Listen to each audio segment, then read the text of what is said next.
Bem, pessoal, vamos de BTC no fim de tarde dessa quarta-feira, 5 de outubro. Agora na Espanha são 19 horas e 47 minutos, no Brasil 14h47 da tarde. Vocês vejam que o que está segurando a BTC é a aresta superior da nossa cunha triangular. Ela encontrou um platô resistencial ali. Ontem a máxima ficou em 20.475, hoje a máxima ficou em 23,65, justamente porque a aresta está caindo, né? Ela protagoniza topos descendentes e acaba que está significando agora a nossa resistência mais imediata. Está meio que se confundindo com a base da nuvem aqui no diário. Na projeção, a nebulosidade está estreitando, todos os outros indicadores dão conta desse arrefecimento do ímpeto vendedor e já deve se criar uma bela ondulacional, uma bela onda, uma força ondulacional compradora aqui no squeeze, a mesma realidade no MACD. Deixa eu expandir aqui, ó, exponencial curta e lenta, ambas estão migrando rapidamente para a banda superior da métrica. Deixa eu despoluir aqui para a gente poder ver com mais clareza. Aqui, ó, a exponencial curta e a lenta estão migrando rapidamente para a banda superior da métrica. É bem provável que antes da chegada do final de semana a gente volte a estressar aqui a base da nuvem no diário. Tudo depende do DXY, que segue com mais um candle de queda, apesar dele estar subindo 0,99, é mais um candle de queda. No semanal o DXY segue emburacando também. Tá com candle, um doji, chegou a ficar vendedor esse doji, mas agora está um doji clássico, um candle de indecisão, um sinal de cruz. Na projeção, a nebulosidade parou de ganhar aquela espessura, estava muito agressiva a linha superior, agora elas estão ameaçando ficar flat. Pode ser o início aqui no semanal de um estreitamento, o que indica fortemente que o preço vai buscar o centro gravitacional da nuvem. Voltando para o diário, a gente segue aqui com mais um candle. O vendedor é o primeiro, segundo, terceiro, quarto, quinto. O que está segurando nesse momento o DXY é a mediana do canal de Keltner, que agora está exercendo a função de suporte. Mas já a gente deve perder a mediana para buscar a nuvem na projeção.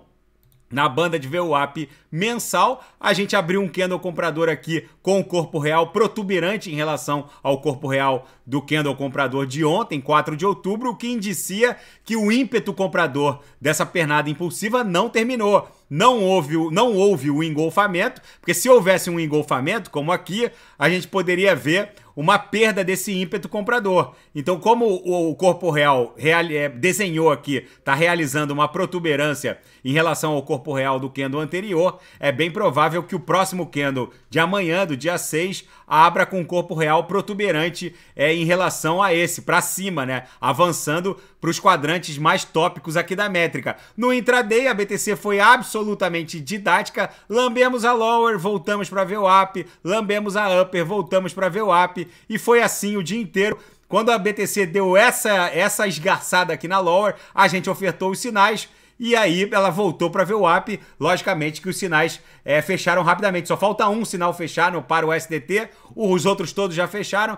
Daqui a pouco provavelmente já deve se concluir o trade com sucesso. Na seara fática, dados de derivativos de plataforma de futuros dão conta de que os traders estão com essa crença de que 20 mil está se desenhando como um suporte. Tem muita ordem de compra para a BTC ali entre 19.800 e 20 mil dólares, o que está se consolidando como um poderoso suporte. E tem muita ordem de venda na altura de 21.500, que é justamente quando a BTC encontra a base da nuvem de Shimoku no diário. E a Dogecoin dispara depois que o Elon Musk afirmou que aceita comprar o Twitter por 54 dólares e 27 por ações, o que dá basicamente 44 bilhões de dólares.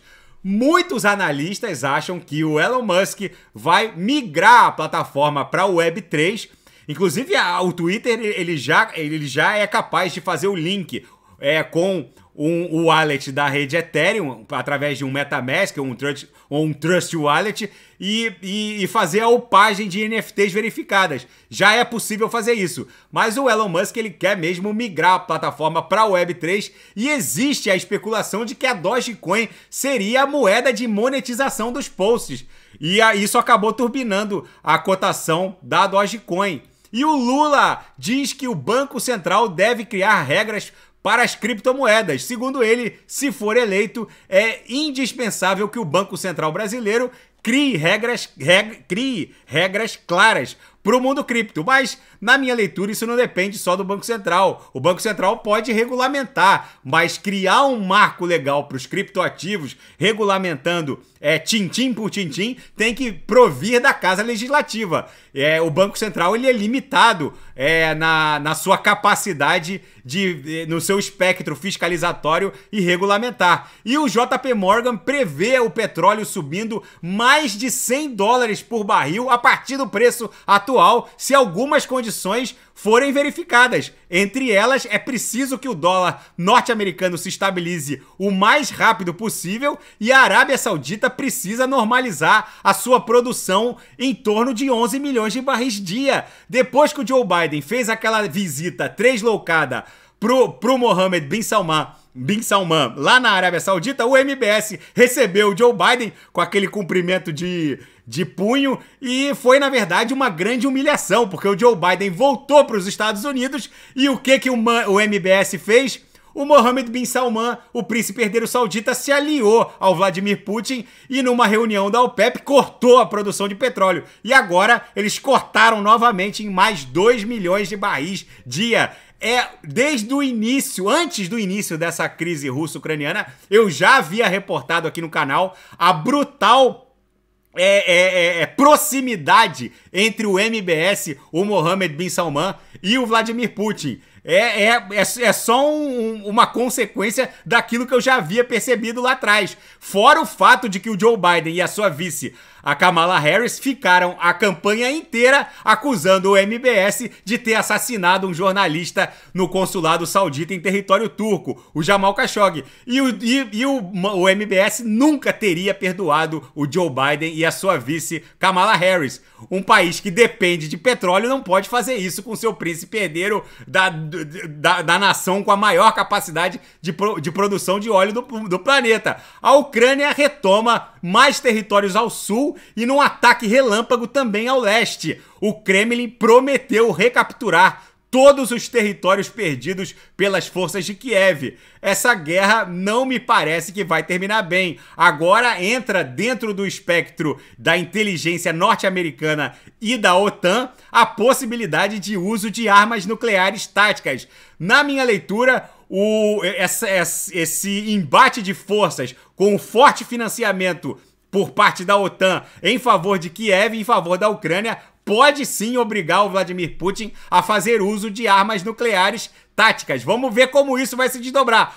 Pro mundo não é bom ter guerras, vidas são perdidas. Mas para a BTC, na minha leitura, isso só fortalece o mundo cripto. E agora, uma nova tecnologia começa a emergir, um sistema de comunicação, uma espécie de Bluetooth entre veículos, chamado de CV2X. A New York Times traz uma longa reportagem sobre essa tecnologia que promete revolucionar a segurança veicular. Basicamente, a tecnologia vai promover uma intercomunicação entre veículos, já que hoje a comunicação basicamente só se dá entre os condutores, mas sim entre veículos que vão se intercomunicar, evitando acidentes e salvando vidas.